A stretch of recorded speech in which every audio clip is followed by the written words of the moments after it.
Selam hidayete tabi olanların üzerine olsun.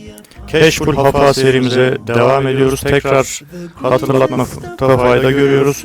Keşful Hafa, Muhammed bin İsmail el-Acluni'nin halk arasında meşhur olan sözlerin hadis-i şerif olup olmadığını ya da kime ait olduğunu ya da hadis-i şerif değilse İslam ile bağdaşıp bağdaşmadığını tespit etmek için yazmış olduğu hacimli bir eserdi. Biz de bu vesileyle bir podcast formatında bu eseri naklederek hadis-i şerif ilmine iştiyakı olan kardeşlerimizin gayretlerini artırmak, hiç bilgisi olmayanların da böylece hadis ilmine, aslında hadis-i şeriflerin İslam'da nasıl vazgeçilmez bir yeri olduğuna dair fikir edinmeleri ve bu ilmin kapısından girmelerine vesile olmak için bu kaydı yapıyoruz. O halde başlayalım. Zayıf ya da uydurma olduğu söylenen bir rivayet, ma cuma'a şey'un ila şey'in ahsene min hilmin ila ilmi, yani bir şey bir şeyle ilmin hilimle birleştirilmesinden daha güzel bir şekilde birleştirilmemiştir. Evet, zayıf veya uydurma olduğu söylenmiş. Yine zayıf veya uydurma olduğu söylenen bir rivayet, ma khabe men istahara ve la nedime men isteşara ve la ale men iktasad. Yani ma khabe, kaybetmez kim, men istahara, istihare eden, ve la nedime, ve pişman olmaz, men isteşara, istişare eden, ve la ale men iktasid, yine la ale, fakir olmaz, iktisad eden, yani harcamalarında veya hareketlerinde ölçülü olan kimse. Ma kharace min fike fehuve fike, yani ağzından çıkan senin ne olduğunu yansıtmaktadır. Yani her kap içindekini sızdırır manasında bir söz. Hadis-i şerif değil, aksine bazılarının sözlerindendir denmiş. Halk arasında dolaşan, hadis-i şerif olmadığı söylenen bir söz. Zayıf senetli bir hadis-i şerif. Ma khala cesedun, hiçbir ceset kurtulabilmiş değildir ki min haseden, yani hiçbir bünye, hiçbir nefis veya hasetten kurtulabilmiş değildir. Zayıf senetli bir rivayet. Başka bir zayıf senetli rivayet, hayrın tamamı orta boylularda kılınmıştır sözü. Yine seleften birinin sözü. Hadis-i şerif değil, şüphesiz Allah gösterişliliği ve ahmaklığı uzunlarda var etmiştir diye. Uzun boyluların pek de hoşlanmayacağı bir söz selef salihinden biri söylemiş.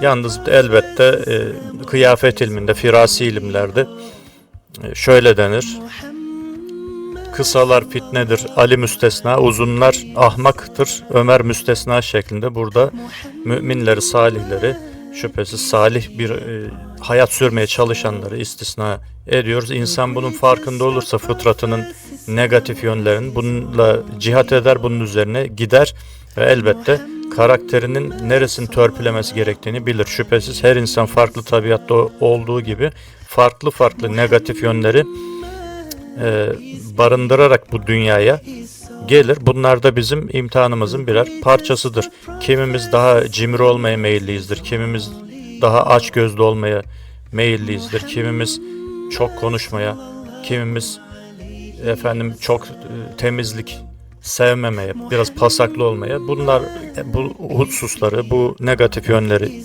iyi bilirsek, bilmeye çalışırsak kendimizde neyle savaşmamız gerektiğini de iyi biliriz.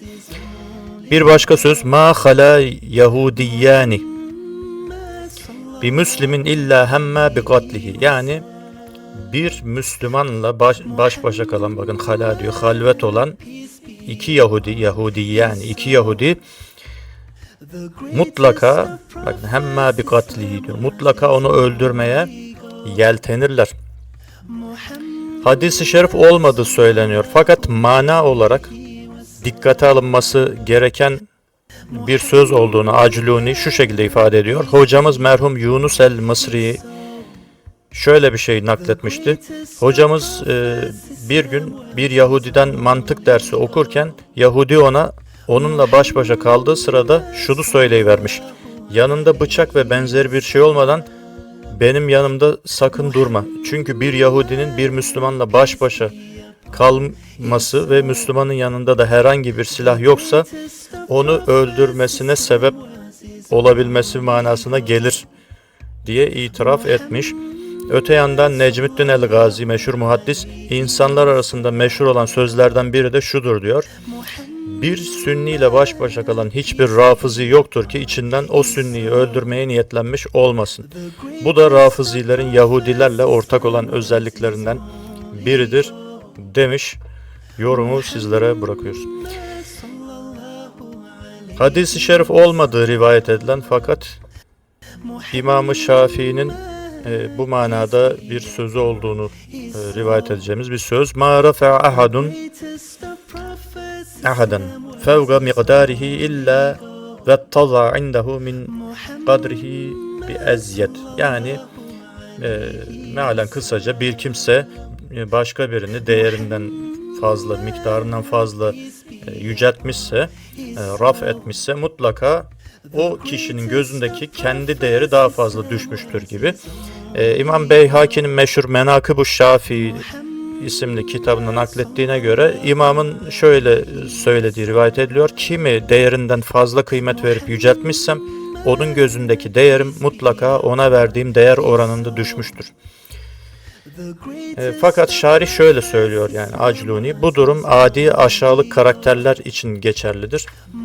Ayrıca İmam-ı Şafii şunu da söylemiştir. 3 sınıf insan vardır ki kendilerine değer verip yücelttiğin zaman seni hor görüp aşağılarlar. Kadın, köle ve çiftçi. Tabii ki bunlar zayıf karakterler, düşük karakterler için geçerlidir diyelim. Zayıf bir rivayet, zayıf senetli bir rivayet. Ma haledati es-sadaga malen illa ehleket. Yani şöyle, burada kastedilen sadaka, zekat manasına, zekat içine karıştığı her malı mutlaka telef etmiştir. Yani verilmiyor, zekat o malın içinde kalıyor ve bu takdirde Allah işte yemhagullahu riba, nasıl ribayı yok ediyor, zekat verilmeyen malı da yok ediyor, telef ediyor, bereketini gideriyor. Kaşıkla geliyor, kepçeyle gidiyor. Zengin oluyorsunuz veya zenginliğinizin sefasını süremiyorsunuz. Devamlı başınız dertte, alım satımlarla dertte, malınızın kontrolüyle dertte, malınızın kontrolünü bıraktığınız, emriniz altında olan insanların ihanetleriyle dertte yani dolayısıyla zekatı verilmemiş her mal sahibinin başına bela olacak, ahirette de yılan olup cehennemde onu sokacak. Sahih bir rivayet. Evet şöyle, Ahmet İbni Hanbel Müsned'inde geçiyor. Bakıyoruz. Efendim sahih olduğunu söyleyen Hakimen Nişaburi. Fakat o mevkuf olarak gelen varyasyonu Abdullah İbni Mesud'un mevkuf olan rivayeti onun sözü olarak isnadı sahihtir diyor. Bir sözü nakledelim. Yalnız istismar edilmeye de açık bir söz, niye olduğunu anlayacaksınız. Allah-u Teala kulların kalplerine baktı ve Muhammed'i seçip Resul olarak gönderdi. Daha sonra tekrar kulların kalplerine baktı. Onun ashabını seçti ve Resulünün yardımcıları eyledi. Dolayısıyla Müslümanların iyi ve güzel gördükleri şey Allah katında da iyi ve güzeldir. Onların kötü ve çirkin gördükleri şey ise Allah katında da kötü ve çirkindir deniyor. Mevkuf, Abdullah İbni Mesud'dan gelen mevkuf bir rivayet ve hasen ya da sahih olduğu söyleniyor. İstismar edilen veya edilmeye müsait kısmı şu ki, cımbızlanıp içinden Müslümanların iyi ve güzel gördükleri Allah katında da iyi ve güzeldir şeklinde günümüzde cımbızlanan ve günümüzde Müslüman olduğu iddiasında bulunan insanların kendi hevalarına, heveslerine göre güzel gördükleri şey üzerinden bu sözü istismar etmeleri çok mümkün. Allah bizleri korusun diyoruz. Sahih bir rivayet. Müttefekun aleyh. Ma zâle Cibrilu yusini bil cari. Hatta yani Cibril bana o kadar vasiyet edip o kadar tavsiye edip durdu ki bil cari, komşuyu. Hatta zanentu, yani artık ben şöyle sandım, ennehu seyuverrisuhu, yani böyle varis kılınacak. Yani komşu komşuya varis kılınacak zannettim. Ma daga meclisun bi mütehabbeyni. Hadis-i şerif olmadığı söyleniyor. Müsned-i Deylemi'de isnatsız bir şekilde geçiyor. Müsned-i Deylemi'de epey bir hadis-i şerif olmayan rivayet. Yani o şekilde tespit edilememiş rivayet var bu arada. Yani birbirini seven iki kişiye hiçbir meclis dar gelmez şeklinde. Mana olarak İslam'a münafi olmayabilir. Fakat hadis-i şerif olarak nakletmek caiz değildir. Sahih bir rivayet. Müttefekun aleyh. Ma abe Resulullah sallallahu aleyhi ve selleme da'amen qattu fe iniştehahu ekelehu ve in kerihahu terakehu. Yani burada Resulullah'ın bir haliyle fiili bir sünneti söz konusu. Yemekte asla Resulullah kusur aramamıştır. Eğer iştahı varsa yemiş, iştahı yoksa, canı çekmemişse yememiştir. Hiçbir hakkında kanaat belirtilmeyen bir söz, bilmiyorum nakletmem doğru olur mu ama ma alem men iktasad. Az evvel buna dair bir hadis nakletmiştik. Yani asla iktisat eden fakir düşmez. İktisat eden, yani ölçülü ve dengeli olan, bunu söylemiştik. Hadis-i şerif olmadığı veya hadis-i şerif olup olmadığı tespit edilememiş bir rivayet hadis-i şerif olarak nakletmek caiz değil dolayısıyla. Kalpleri onarmaktan daha üstün bir şeyle Allah'a kulluk edilmemiştir gibi. Sehavi ben de bulamadım diyor bu sözü. Evet, Ahmet İbn Abdülkerim el-Gazi hadis-i şerif değildir demiş bunu. Ma ubidallah bir şeyin efdale ve fi lafzın azame min cebril kulu. Evet. Zayıf senetli bir rivayet. Ma ubidallah, yani Allah'a ibadet edilmemiştir. Bir efdale, daha faziletli, daha efdal, min bir şey olarak, min fiqhin fi dinin, yani dinde ve derin fıkıhta şey olmakla, yani ilim sahibi olmaktan daha kıymetli bir şeyle Allah'a kulluk edilmemiştir. İslam'a münafi bir söz değil ama zayıf senetli bir hadis-i şerif. Hadis-i şerif olmadığı söylenen bir rivayet yine. Ma uzile men veliye veleduhu. Evladı bir vazifeyi üstlenmiş olan kişi hiçbir zaman azledilemez şeklinde. Aliül Kari diyor ki manası bakımından da batıldır. Yani İslam'a münafidir. Tekrar söylüyoruz. Evladı bir vazifeyi üstlenmiş olan kişi hiçbir zaman azledilemez. Hem hadis-i şerif değil hem de mana bakımından İslam'la taban tabana zıt bir rivayet. Sahih bir hadis, sahih senetli bir hadis. Dünyada yükselttiği bir şeyi alçaltması Allah'ın değişmez yasasıdır. Buhari'de başta olmak üzere Sünen kitaplarında rastlanan bir hadis-i şerif. Her insan doğduğu gibi yükselecek, enerjik ve güçlü ve güzel olacak. Sonra yavaş yavaş küçülecek, zayıf düşecek ve ölecek. Devletler de böyledir. Hadis-i şerif olmadığı söylenen bir rivayet, yani uydurma. Biz uydurma tabirini çok kullanmak istemiyoruz. Çünkü uydurma hadis denince genelde negatif bir çağrışım oluyor ve o söz tümden atılması gerekiyormuş gibi bir anlam haznesi içerisine giriyor. Bu işle iştigal edenler için bile öyle. Uydurma hadis dendiği zaman yani şeytanın sözü gibi. Halbuki o söz seleften birinin ya da bir atasözü olmuş oluyor.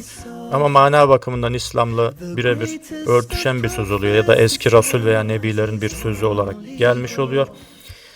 Ma azzetin niyye fil hadis illa li şerafihi. Yani sözdeki niyetin kıymetli ve yüce oluşu sözün şeref ve üstünlüğünden dolayıdır diye Yezid İbni Harun'un sözü olduğu söyleniyor bununla alakalı.